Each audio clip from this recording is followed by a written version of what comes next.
So, the January 6th commission hearings have started. They've been going on for about a week now and change.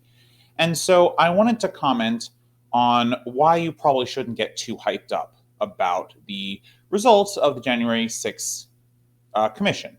And by results, I mean, like, will anyone be held accountable to this, right? Essentially, the who cares factor about any of this. And so, I want to come at this from a political science and game theory perspective. This isn't necessarily an issue where being a socialist is particularly helpful, because no system is really well enough designed that the types of things that I'm going to talk about don't happen at all. Although they do happen less frequently in some systems than others. So, not only am I going to reference the January 6th Commission hearings in this segment, but I'm also going to talk about Partygate, which is the scandal that Boris Johnson was a part of in the UK, and how he essentially got off scot-free. He survived a no confidence motion that his party held for him a week or so back. And so, I did a whole segment on political accountability, but this isn't necessarily about the importance of political accountability.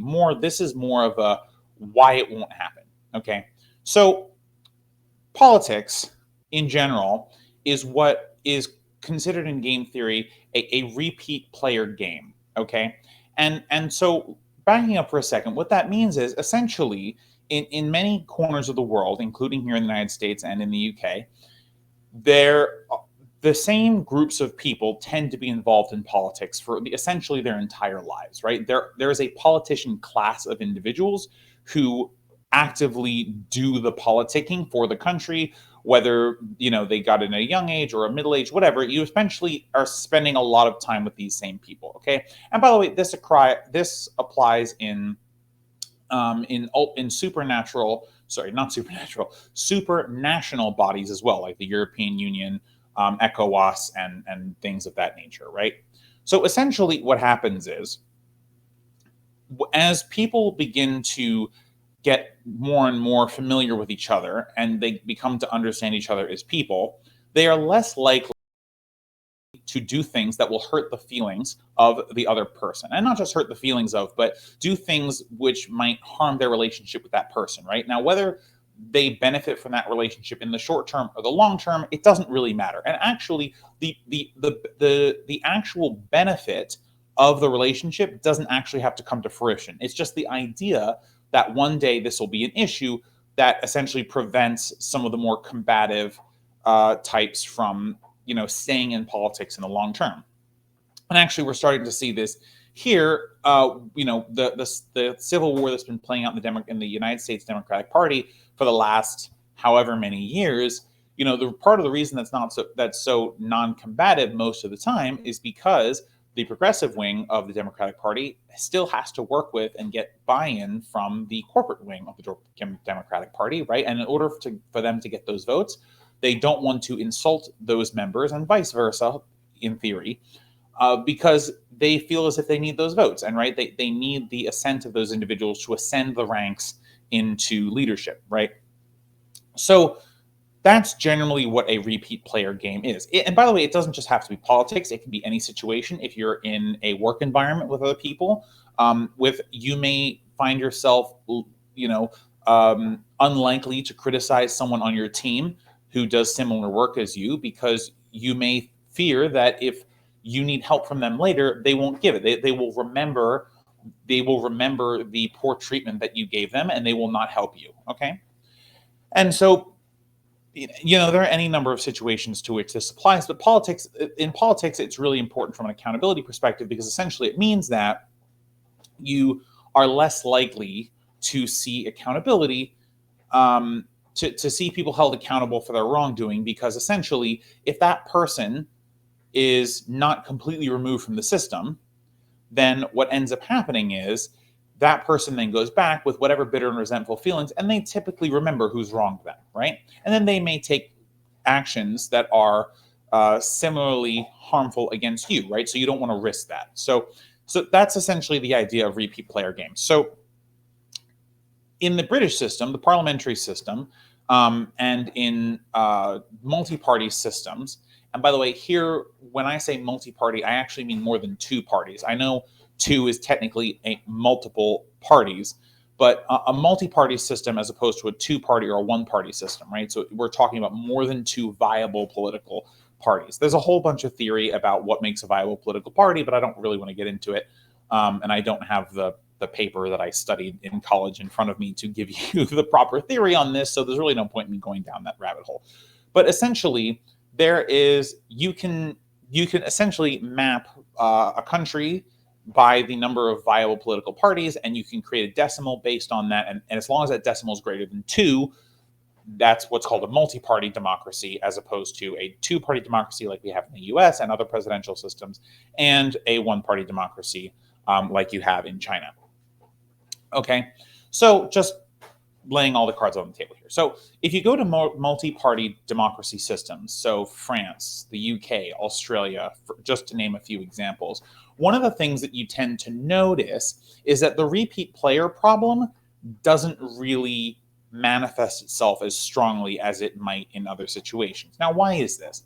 So the reason for this is because essentially there are fewer players who are actually constantly repeat actors, right? So the more parties there are, the more likely it is that the balance of power will shift, and different people will come in and be removed from the system. There will be more cycling out of actual individuals from the system, and because of this, you essentially are breaking up the ability for those members of parliament or those political figures to get to know one another deep enough to be concerned about vengeance, about revenge, and stuff like that, right? So if you have three parties, if you have three viable parties, it's very likely that when seats get switched around, people are going to cycle through those seats, and it might not be the same person standing on the other side of you. And when you don't know that person particularly well, you are more likely to hold them accountable for something they've done wrong. Okay. However, this is not always the case, right? So just like we've seen, so as I mentioned earlier, that we've seen Boris Johnson survive a no confidence vote, right? Parliament didn't hold him accountable. They did take some steps in that direction, but they were kind of kneecapped by the British police, who said they were taking care of it, and then Johnson was essentially cleared. His own party was looking at fighting against him, but even though it was a secret ballot, Boris Johnson probably has a sense of who was going to vote against him anyway. And so when the vote came back and he won by a handy margin, it's not particularly surprising, right? Because they fear him as leader of the party. Even if they were to kick him out as leader of the party, he would still be involved in the party. And because of that, it is very unlikely that they would want to go against him, because he is likely to know who it is who is challenging him, and he may take actions using his influence as party leader to harm them later down the road. Okay, so this is worse in America. And like most things when it comes to bad politics, it's worse in America. And so the reason it's worse in America, one, because we're in a two-party system as opposed to a multi-party system, and two, because the incumbent re-election rate in the United States is well over 90%. If you are an incumbent in the United States of America, an incumbent politician at the state and federal level, it is almost guaranteed that you are going to win your re-election, provided you can get through the primary. And even at the primary level, the chance of you getting through there is extremely high. And part of this is money in politics. Some of this has to do with how terribly gerrymandered all of our districts are. But essentially, it doesn't really matter. This is the situation as is. And because of that, you have almost guarantee that all the players will be repetitive, right? And so, by the way, if you look at some of the senators and some of the representatives in the House of Representatives, and you look how long they've been serving in Congress in some way, shape, or form, or presidents who were Congress people first, you essentially notice the fact they've been there for decades. And because of that, and because many of their peers have also been there for decades, you get to this point where you have formed deep relationships with these people who you're working with and in theory against, right?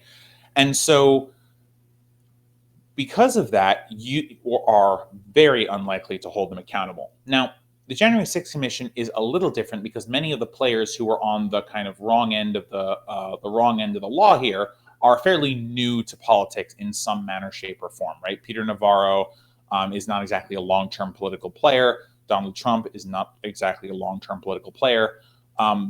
But it doesn't matter because, again, as we discussed earlier, the the longevity and the benefits don't actually have to necessarily be realized, right? You can also make a calculated decision about accountability based on the influence of another individual. So, especially when it comes to Trump, it's very unlikely that he is held accountable by the January 6th Commission, because many of the people who would be voting for him to be held accountable in some way, shape, or form may still feel some fealty to him, or more importantly, they may be afraid that his influence in the body politic is strong enough that they should not hold him accountable, right? And so they're going to look after themselves too. So even if the repeat player game problem doesn't manifest itself exactly when it comes to the president, right?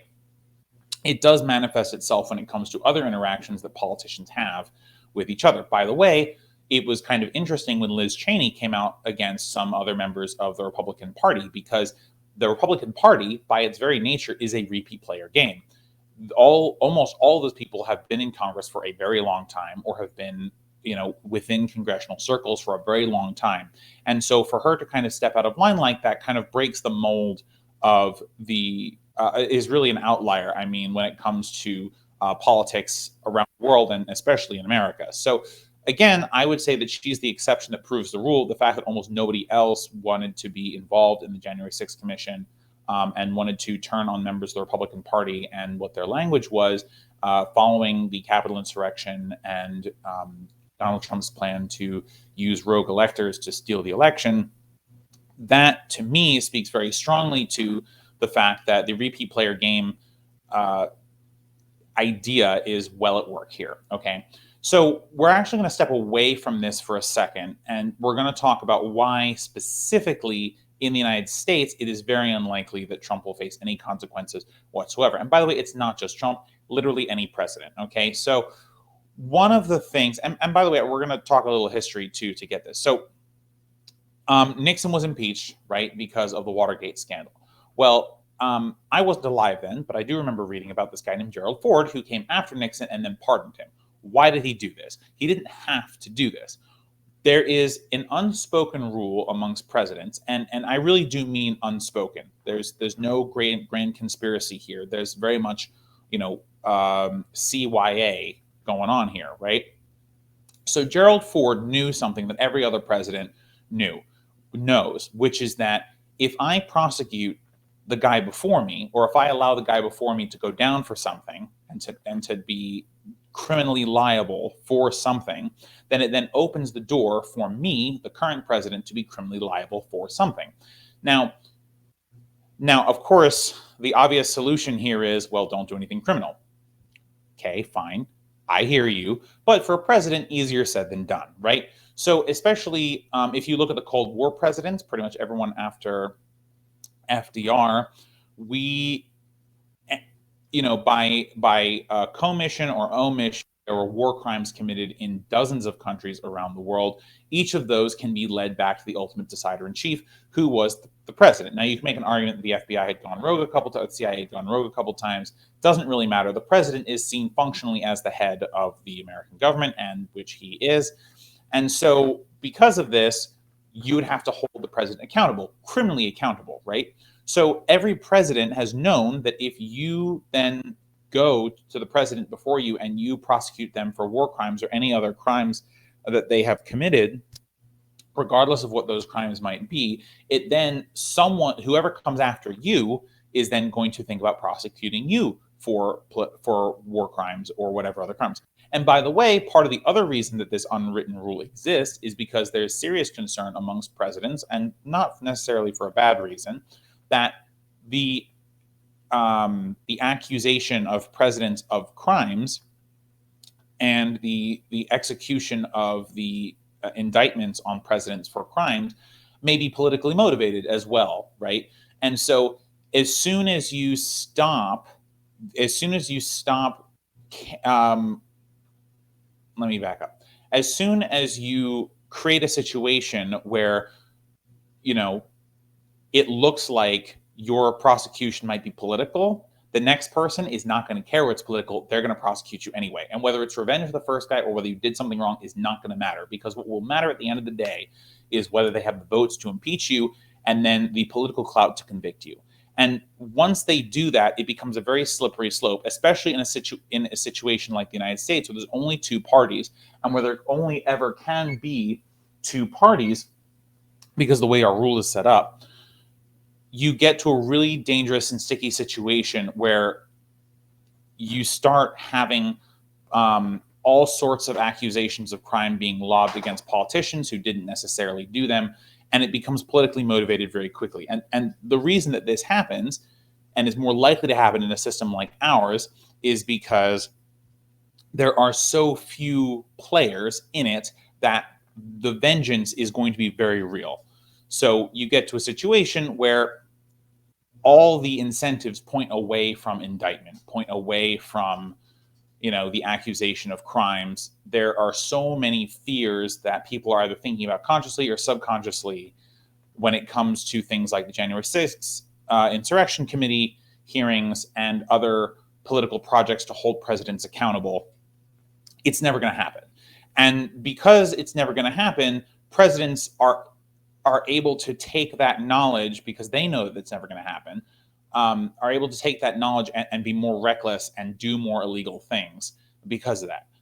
Just the last point here, because we are at time, is that we also pulled out of any international agreements that would allow Americans to be held accountable. And so if you combine this particular nugget of information with all the other information I've given you, you'll see that we have an accountability-less culture. And a lack of accountability culture in the U.S., especially when it comes to politics. And this is incredibly dangerous. And actually, in some ways, we are going to see over the next couple of years whether this danger has reached a level of extremity that will cause our democracy to collapse. And I really don't say that flippantly. I'm not saying that as a joke. Again, the January 6th insurrection idea, the people going to the Capitol, that isn't really the danger, right? The danger was a coordinated plan to try and overthrow the democracy through quasi-democratic means, like substituting electors and things like that. So we are really going to see in the next couple of years whether our institutions are strong enough to hold someone who has that kind of plan in check. I genuinely do not know if it will. I'm hopeful. I would like to be hopeful, because I have to live here. There's really nowhere else I can go other than America. And so, you just have to hope that that lack of accountability culture is not strong enough that there's nothing that can be done to stop the most reckless of presidents, right? That someone somewhere believes in the institutions enough and has enough clout with the people in charge to actually make it so. So that's just kind of my point. I just wanted to have this quick conversation on the January 6th Insurrection Committee hearings and just about presidential accountability in general. Politics is a bad place for accountability to take place, especially in the U.S., and we have to find better ways to hold our politicians accountable than the criminal justice system, because it's just never going to happen there, unfortunately. Thanks for watching this video, guys. If you liked it, throw a like on it, share with your friends, and subscribe for more of our content. You can also find all of our videos and clips on youtube.com. Just search Let Them Eat Bread and you'll find all of our content. Alright guys, see you next time. Bye for now.